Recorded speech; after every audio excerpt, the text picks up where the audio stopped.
And I am your next Commonwealth Court Judge.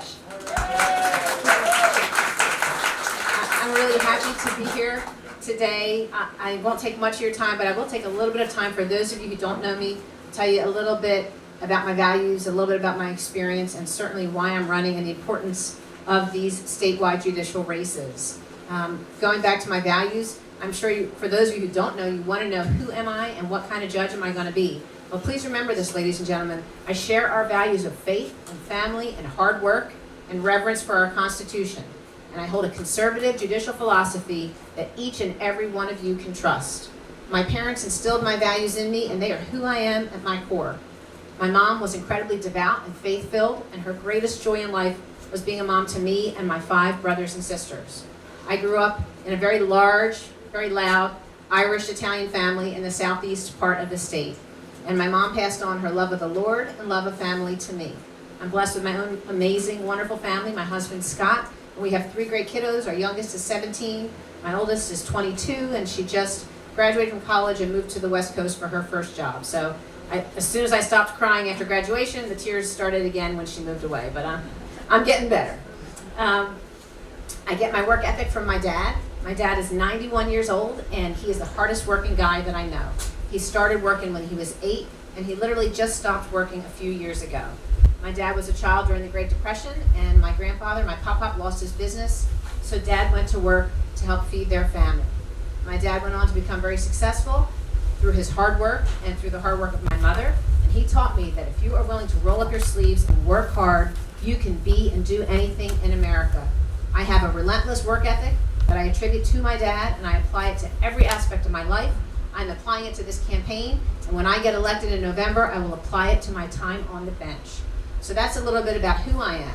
In terms of what kind of judge I'm going to be, let me tell you, ladies and gentlemen, I'm going to be a judge who is fair and impartial and independent. I'm going to be checking my politics at the doors of the courtroom. I'm going to be a judge who defends the rule of law because we are a nation of law and order. I'm going to be a judge who protects your constitutional rights and freedoms because the Constitution always has been and always will be my North Star. Thank you. Ladies and gentlemen, I'm not going to legislate from the bench because I'm going to apply the law as it was written by our General Assembly, as all judges should do.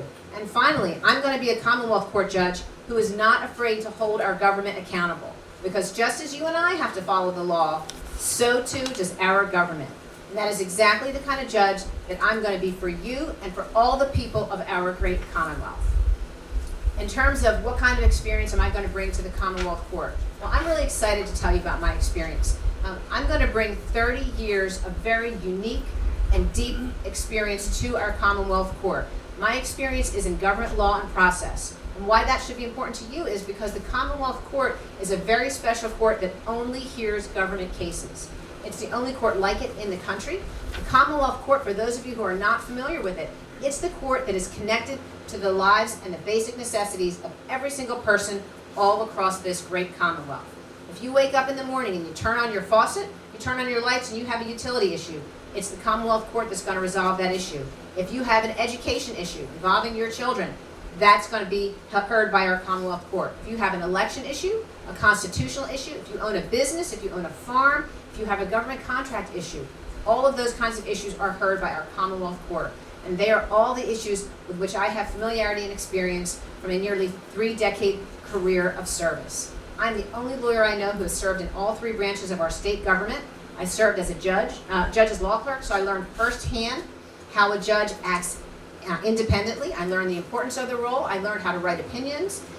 And I learned about how you handle your caseload and how you deal with the lawyers, how you treat them with courtesy and respect in the courtroom. I've also served in the administrations of 2 of our governors, where I learned the intricacies of our state government literally from the top down. And there are very few people out there who have the kind of knowledge and experience that I have in that regard. I was a legislative lawyer for the last 10.5 years through my service as the parliamentarian at the Pennsylvania State Senate. The most important thing for you to know about that job is it's a job where every day I had to act like a judge. I had to act fairly and impartially and check my politics at the doors of the Capitol, and I had to manage and administer the legislative process for the Senate. I always kept our Constitution, our laws, and the rules of the Senate as my North Star. So I've got a more than 10-year track record of already acting fairly and impartially, just like a judge. And I'm going to bring that to the Commonwealth Court from day one. In addition to that, I also had the honor of my career serving as an attorney for our United States Navy. At the Navy, I was a litigator, I was a transactional lawyer. I worked right up the road in Mechanicsburg at the Navy base. We had about 2,600 Navy and civilian personnel on the base, and I was on a team of 5 civilian lawyers who provided legal services to those Navy men and women at the base. So it was truly the highlight of my career, serving all those men and women who are so selflessly serving all of us each and every day. So I'm going to bring to our Commonwealth Court exactly the kind of experience that the court needs and exactly the right judicial philosophy that everybody all across Pennsylvania needs and deserves. And then my last point to you is this, ladies and gentlemen, I'm running for all the right reasons. I want to make a better future for my 3 children, for all of your children and your grandchildren. I think that things are going in the wrong direction, and that's why I threw my hat in the ring. I've never run for anything before since running for high school student government. So I'm in this to win it. I quit my job at the Senate at the end of November to make running for Commonwealth Court my full-time job, because it is that important that we get conservative principled judges elected to these courts. I'm traveling 5,000 miles every month to meet with as many voters as I can so that they have an opportunity to look me in the eye, to shake my hand, and see what I'm all about. I think there's tremendous value in doing that and in earning all the votes that I can earn. I've been to all 67 counties, and I'm going to do it again before November 7th, and I'm proud of that, again, because I think it's important to go into the communities and meet people and try to hear them out, hear their concerns, and let them learn about me and what I'm going to bring and how I'm going to work in a way that will make their lives better here in Pennsylvania. And let me tell you, these judicial races are incredibly important. Carolyn Carluccio is a judge now in Montgomery County running for our Supreme Court. If Carolyn is not successful, we will not have the opportunity to take back a majority on our Pennsylvania Supreme Court until the year 2035. 2035. That's staggering. The court that I'm running for, Commonwealth Court, has 1 vacancy. It's a conservative vacancy. 2 years ago, we had 2 conservative vacancies on the court, and we only kept 1 seat. Well, I can tell you right now, I did not quit my job to lose, so I'm in it to win it on this Commonwealth Court seat. And lastly, we have Judge Harry Smale and we have Maria Batista running for Superior Court. Right now, there are 2 Republicans running for that spot for us as part of our ticket. If they are not successful, we will lose the conservative majority on the Superior Court. So the stakes are incredibly high. I don't want to sound hyperbolic, but it's true. So I'm honored to be here today speaking on my behalf, also speaking on their behalf, and asking for your support on November 7th. I will continue to work hard for you. I assure you of that. I'm giving it my all. I will make you a candidate of whom you can be proud and a judge, certainly of whom you can be even more proud. So I thank you so much for having me here today, and I will be back to your community. And thank you so much, Charlotte. Thank you, everybody. God bless you.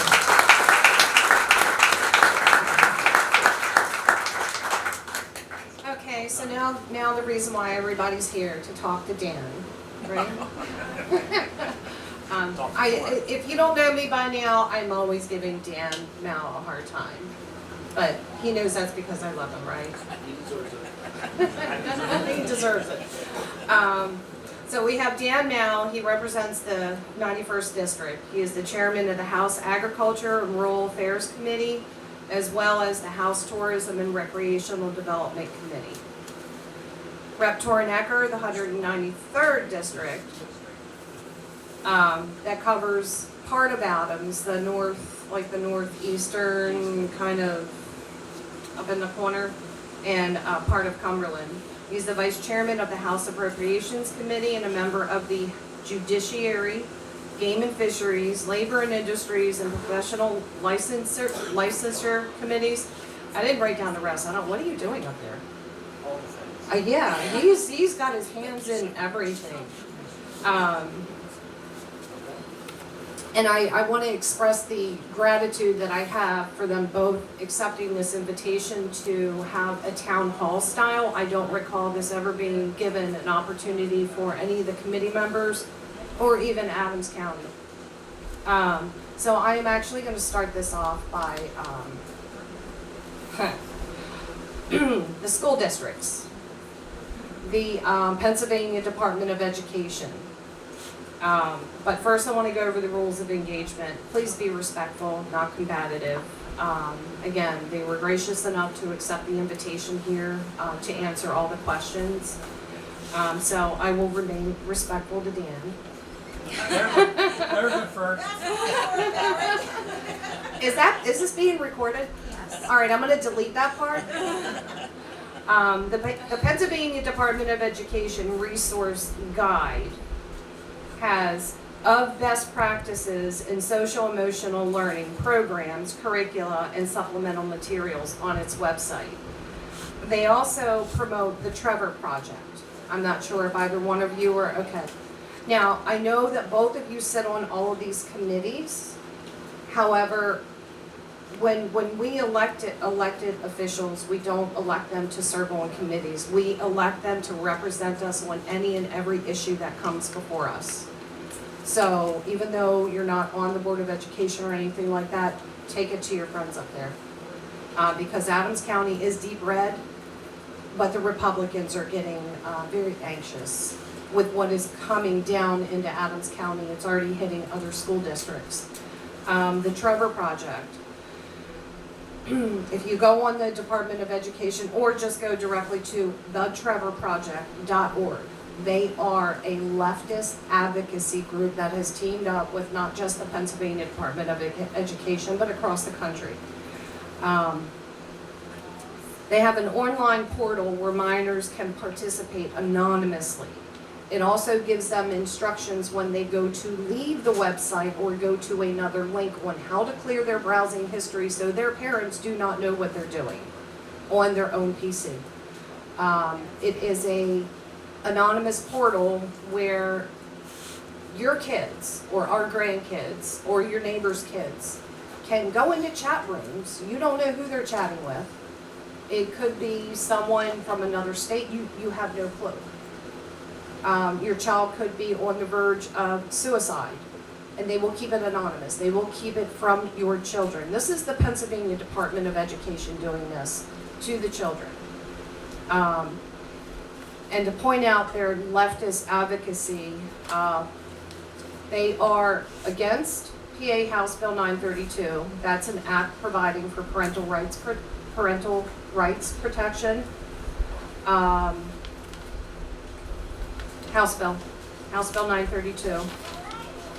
House Bill 319, they were against that as well, an act providing for classroom instruction on sexual orientation and gender identity and for parental notification of student health care services.